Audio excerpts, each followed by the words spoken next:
Welcome to this explainer. I am absolutely thrilled to have you here today, especially if you're a focused learner trying to wrap your head around a massive, fundamental shift in how we manage AI coding agents. We are officially moving away from constantly holding the AI's hand, and we're stepping right into the era of true, multi-hour autonomous execution.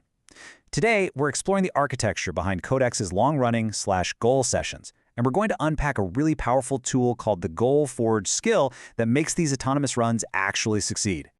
Okay, let's dive into this. 6.8 million. That is the truly staggering number of cumulative input tokens processed during a real-world Codex run documented by software architect Yannick Zulka. Over the course of 6 hours and 44 minutes of wall time, the AI worked completely autonomously on a complex TypeScript monorepo. It hit a 94% cache hit rate, meaning the economics actually worked out beautifully, and it successfully completed its task. You might be wondering, how is that level of hands-off autonomy even possible? Well, that's exactly what we're going to break down. Here's a quick look at our roadmap for today. We'll start with 1, the 6-hour Codex run, move into 2, the mindset shift, then 3, enter the Goal Forge skill. After that, we'll cover 4, the 4-mode pipeline, 5, target autonomous configuration, and finish up with 6, practical developer use cases. Section 1, the 6-hour Codex run. And this brilliantly illustrates that long-running unsupervised AI sessions are no longer just a theoretical concept. Let's look at Codex CLI version 0.128.0 through the lens of Zulka's actual session timeline. At 9:19 p.m., the initial /goal was submitted. A minute later, at 9:20 p.m., the session was interrupted. The laptop was literally closed. For 5.5 hours, the machine just slept. But check this out. At 2:50 a.m., when the laptop was opened again, the run autonomously resumed. Nearly 7 hours after it started, it spat out a task complete status. All target scenarios passed.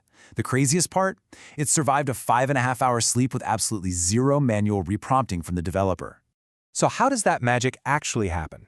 It comes down to a few key features shipped in Codex CLI v0.128.0. The core idea is persisted goals.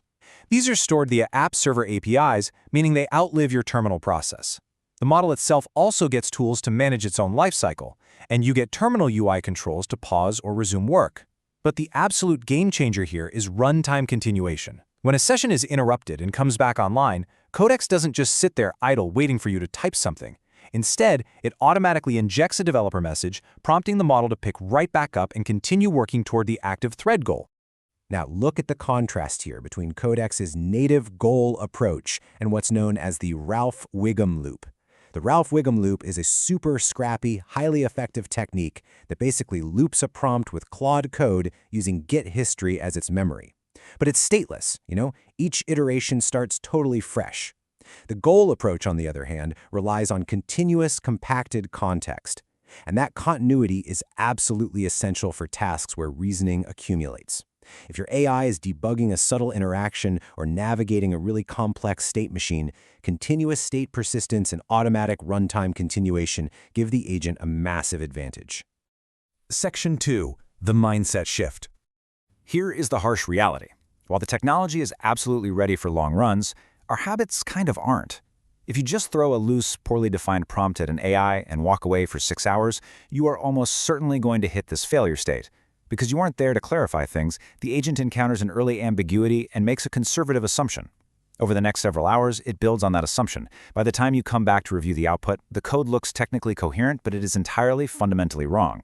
The old mindset of just passively monitoring an AI simply does not scale for multi-hour runs. Which brings us to a really critical transition. We have to move away from being a supervisor and start acting like an architect. As a supervisor, you watch the AI, you course correct, you intervene when things go sideways. But for truly autonomous runs, you must be an architect. You write bulletproof upfront contracts, and then you get completely out of the way. You have to realize that the quality of an autonomous run is almost entirely determined before the very first turn even executes. If your success criteria aren't rock solid from minute 1, no amount of casual monitoring is going to save the session. Section 3, enter the Goal Forge skill. So the crucial point is, how do we actually operationalize this exact upfront discipline? We know we need it, but how do we enforce it? Enter the Goal Forge skill. GoalForge is a Codex skill that essentially walks your rough coding idea through a rigorous interview and spec-tightening phase. Its entire purpose is to compile a highly structured, XML-based GOAL.md contract before you ever launch a multi-hour autonomous run. It basically forces you to do your homework so the unsupervised agent can actually succeed. GoalForge treats a long-running task as a proper runtime system, demanding three specific components. First, a scorecard. This gives the AI clear metrics, checklists, and stop conditions so it can judge its own progress. Second, a feedback loop. This defines fast checks for rapid iteration and slower checks for final completion. And third, working memory. This relies on markdown files like plan.md, attempts.md, and notes.md. This working memory is vital. As the agent's context compacts over hours and hours of running, these physical files keep the overall mission totally coherent. Section 4, the 4-mode pipeline. Let's map out the chronological progression of this pipeline. How does an idea actually transform into code? GoalForge mechanics operate across 4 distinct nodes. 1, interview. 2, tighten. 3, compile. And 4, check config. Let's elaborate on those first 2 steps. The interview mode is a conversation, sure, but it acts as a very hard gate. It forces you to make tough decisions on scope and edge cases. It will literally refuse to proceed until you have measurable done-when criteria that the agent can self-verify against. Once you clear that, you hit tighten. This mode reads your resulting spec.md with a highly skeptical eye. If it spots an ambiguity, it doesn't just throw an error, it surfaces 2 possible interpretations of your vague language and gives you a direct recommendation on how to fix it. Then we move into compile mode. Once the spec is fully tightened, GoalForge emits the goal.md file using strict XML blocks that Codex natively understands. But here is the brilliant part. Compile mode actively enforces structure. If it detects that your foundational spec is weak, say it's missing a proper scorecard or a feedback loop, it aggressively refuses to build the final contract. It just routes you right back to the interview or tighten phase for refinement. It is essentially a safeguard preventing you from setting up a doomed run. Section 5. Target autonomous configuration. All right, so your contract is compiled. But before we let the agent fly solo, there is one final critical step: configuring your environment correctly. This is the check config step. You want reasoning effort set to high and plan mode reasoning at extra high. You also need a massive token limit for auto-compaction, around 997,500 tokens, so the session doesn't just crash when it gets long. But I really need you to hear me on this next part. Setting the approval policy to never and sandbox mode to dangerful access is absolutely necessary for autonomy because the model cannot stop to ask you for permission to read or write files.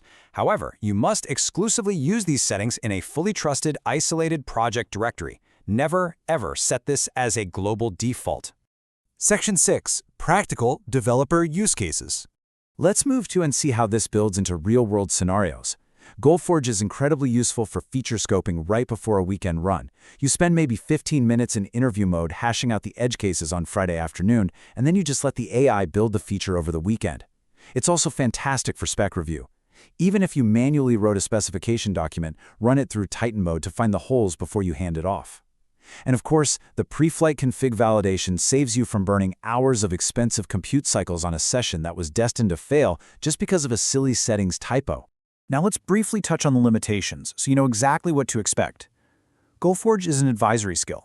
It works through structured prompts, not programmatic hooks or MCP servers digging into Codex's internals. Fundamentally, it relies entirely on the quality of your input during that interview phase. If you're giving it one-word answers, your output spec is going to be weak, and your multi-hour run is probably going to fail. Garbage in, garbage out still applies here. Which brings us to the ultimate takeaway from this explainer. The technology to run massive, multi-hour autonomous coding sessions is already here. It's sitting right there in your terminal.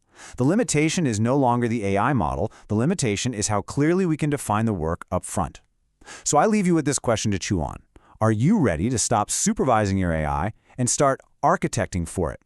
Thank you so much for joining me to unpack this fascinating shift today. I'll see you in the next one.